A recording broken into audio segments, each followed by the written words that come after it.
يا بحر. يقال تربيخة تقع في الشمال الشرقي من عكا، قد تكون مؤلفة من طور وبيخة.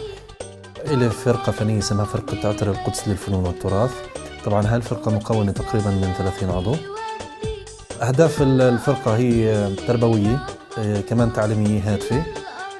الآن بدي أسألك، يعني هلأ أكيد كل قرية في إلها ميزات.